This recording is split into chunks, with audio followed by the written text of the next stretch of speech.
सातबारा कोरा ही यात्रा सुरू केलेली आहे आणि या यात्रेचा आजचा 6वा दिवस आहे। दिग्रस तालुक्यातील तूप टाकळीवरनं ही यात्रा आता वसंतनगरच्या दिशेने रवाना झालेली आहे आणि या यात्रेदरम्यान बच्चू कडू बांधावर जाऊन शेतकऱ्यांसोबत संवाद साधताय आणि शेतकऱ्यांनी 14 तारखेला एकत्र आलं पाहिजे, एल्गार केला पाहिजे असं शेतकऱ्यांना सांगताय आणि शेतकऱ्यांच्या समस्या ज्या आहेत ते बांधावर जाऊन ऐकून घेतायत। आपल्यासोबत स्वतः बच्चू कडू आहेत। भाऊ, आजचा 6वा दिवस आहे, काय चर्चा तुम्ही शेतकऱ्यांसोबत करताय काय?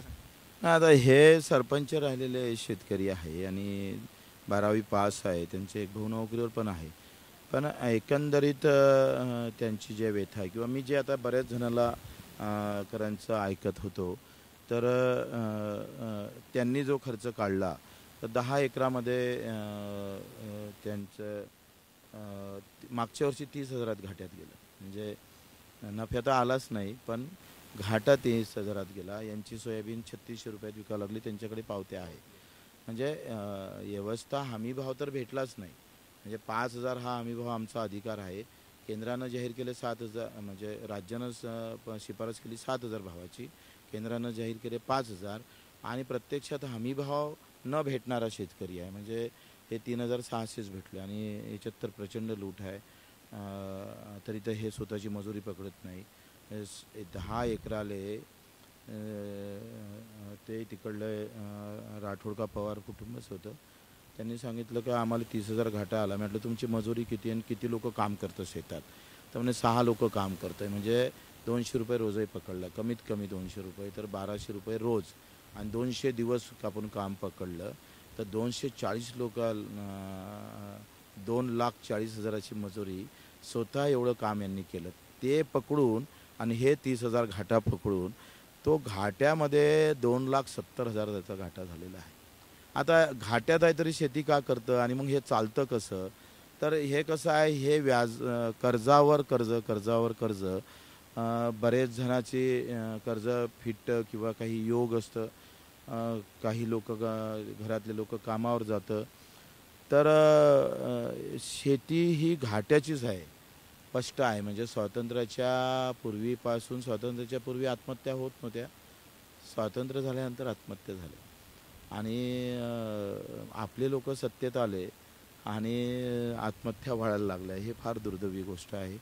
विनोबा भावेनं फार चांगलं सांगितलं होतं का ग्लास के भाव नहीं बढ़ना चाहिए, ग्लास में जो दूध होता है ना उसके भाव बढ़ना चाहिए। ग्लास तो स्टील का भी ले सकते, आप काच का भी ले सकते हो। म्हणजे काच तर ग्लास हा अनेक पर्याय आहे, दुधाला काही पर्याय नाही आहे। पण देशामध्ये त्या ग्लासाचे भाव वाढले, दुधाचे भाव वाढले नाही। ही पुंजपती, हे भांडवलशाही आहे आणि ह्या भांडवलशाहीकडून लोकशाही म्हणायचं पण भांडवलशाही उभी राहण्याची व्यवस्था आहे। आता या पराठीच्या या शेतातून हा शेतकरी उभा नाही राहिला, कारखानदारी उभी राहिली। म्हणजे रासायनिक खत निर्माण करणारा कारखाना, बियाणं तयार करणारा कारखाना, औषधे तयार करणारा कारखाना उभा राहिला। म्हणजे यांच्या कष्टातून कसा उभा राहिला कारखाना? तर तुम्ही खताला सबसिडी दिली, ते कंपनीला दिली, डायरेक्ट आम्हाला दिली नाही। तर हे जे तंत्र आहे हे लुटीचंच आहे, लुटीतूनच हे सगळे श्रीमंत झाले। हे आज आम्ही पाहतो का 20% लोक प्रचंड श्रीमंताच्या वाटचाल करत आहे आणि 80% लोक आत्महत्याकडे वाटचाल करत आहे। तर पक्ष कुठला असू दे, पार्टी कुठली असू दे, जात कुठली, धर्मही कुठला असू दे, पण या मातीत राबणारा माझा शेतकरी हा कष्टानं पिकवणारा आहे। बेमानीचा एकही पैसा याच्या घरात येत नाही, येऊ शकत नाही। उलट याच्यासोबत होणारी बेमानी कधी थांबन याच्यासाठीच आमची पैदलवारी आहे। हे फार कष्टाचं काम आहे। पण मी यांना वारंवार विचारत होतो की बाबा आपण एकत्र का येत नाही, राग का येत नाही, पण त्यांना त्यांच्याकडे उत्तर नाही, व्यक्त होता येत नाही शेतकऱ्याला। हा मोठा प्रॉब्लेम आहे। मी काय व्यक्त कसं व्हावं? जसं एखाद्या जातीवर दंगल झाली तर तो लगेच व्यक्त होते, पण शेतीतल्या लुटीत मी काय व्यक्त झालो पाहिजे, कशा पद्धतीनं राग व्यक्त केला पाहिजे? इथं आम्ही म्हणजे बैलाले मी म्हटलं ना का कोंबा मारला तर कमसे कम लात तरी मारते, पण आमचा भोलेनाथ शेतकरी ना लातही मारत ना बोलतही, आणि त्याचा फायदा सगळ्या सरकारानं घेतलेला आहे। तुम्ही अन्नत्याग आंदोलन केलं होतं, त्यानंतर समिती गठीत करण्याचं आश्वासन दिलं होतं, आता समिती गठीत झालेली आहे, कसं पहा? समिती मला वाटते मुख्यमंत्री गठीत करणार होते विधानसभेत, अजून काही केलेली नाही। ते आज का उद्या करणार आहे. आता ते त्यावेळेस भाषणात ते काय बोलतं त्याच्यावरून समोर जाऊ. कसं आहे, निवड पीक कर्ज एवढाच विषय नाही. आमचं म्हणणं आहे पेरणी ते कापणीपर्यंत हा विषय घेतला पाहिजे. मजुराच्या मजुरीचा विषय आहे. मजुरासाठी अपघात विमाचं त्यांनी जाहीर केलं पाहिजे. जिथपर्यंत शेतमजुराला पण शेतकऱ्याला अपघात विमा देता पण मजुराला का देत नाही, ह्या सगळे विषय त्याच्यावर काय झालं. बावनकुळे साहेबांकडे मिटिंग झाली, त्यांचं तर अजून इतिवृत्तच बनले नाही. ते आम्हाला दुपट्टी म्हणत होते. पण बावनकुळे साहेब, तुमचा कामाचा वेग खूप फास्ट आहे. तुम्ही काम गतिमान मंत्री म्हणून ओळखलं जातं. पण तुमचं आता 10 दिवस झाले अजूनही तुमचं इतिवृत्त तयार झालं नाही. तुमच्या बैठकीचं इतिवृत्त तयार होत नाही आणि आम्ही आंदोलन केलं तर तुम्ही दुपट्टी म्हणताय. हे अशा प्रकारचं आम्हाला अधिक बदनाम करण्याचा प्रयत्न त्यांनी करू नये. त्यांच्याकडून अपेक्षा आहे. पण आमचं काही, आम्ही कोणाला शिव्या देत नाही आहे. आमचं म्हणणं असं आहे का जो शेतकऱ्यासाठी उभा राहील तो आमचा राहील. आम्हाला कोणत्या पक्षाशी लेनदेन नाही आहे. आणि मी तर आयुष्यभर अपक्ष राहिलेला माणूस आहे. आयुष्यभर शेतकऱ्यासाठी लढणारा माणूस आहे. म्हणून यांचं आयुष्य गोड केलं का आमचा कडूपणा चालला जाईल. कडू जरी असलो तरी शेतकऱ्याचं आयुष्य गोड केलं पाहिजे. मजुराचं आयुष्य, अजूनही ते 3,000 रुपये आमच्या दिव्यांगांना 6,000 रुपये महिन्याची घोषणा करणार होते अधिवेशनात. आता 2 दिवस राहिले, अधिवेशन कधी समाप्त होते माहीत नाही. अंतिम आठवडा प्रस्तावाला असेल तर आता या शनिवारी ते खतम होईल. पण ते पण जाहीर केलं नाही. तरतूद केली 3,000 कोटीची, पण जाहीर केलं नाही. शेवटले 2 प्रश्न.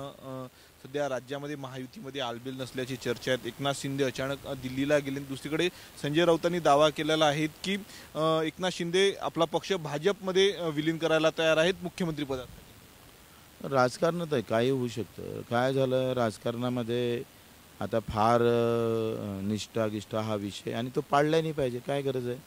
निष्ठा नेत्यांबद्दल असणं फार गरजेचं नाही आहे.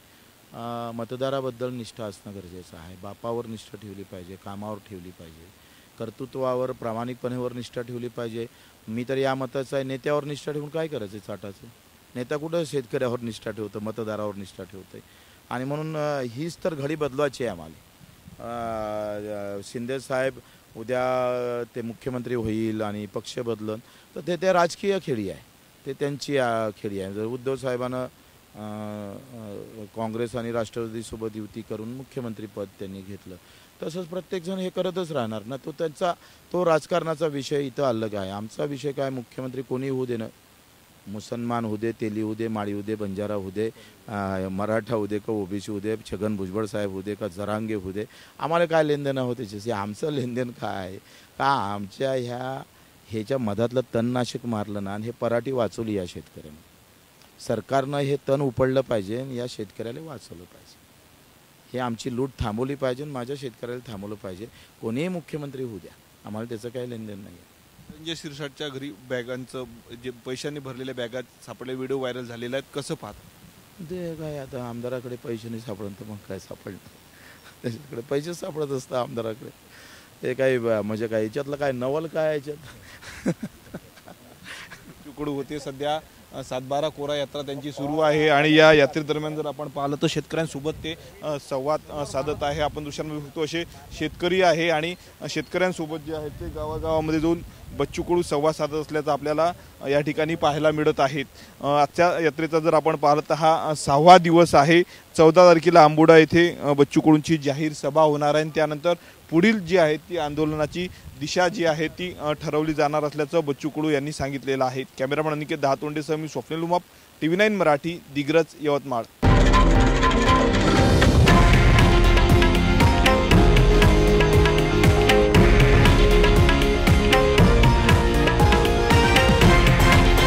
हे आहे देशातील नंबर 1 न्यूज नेटवर्क आणि आपण पाहत आहात TV9 मराठी, एकमेव.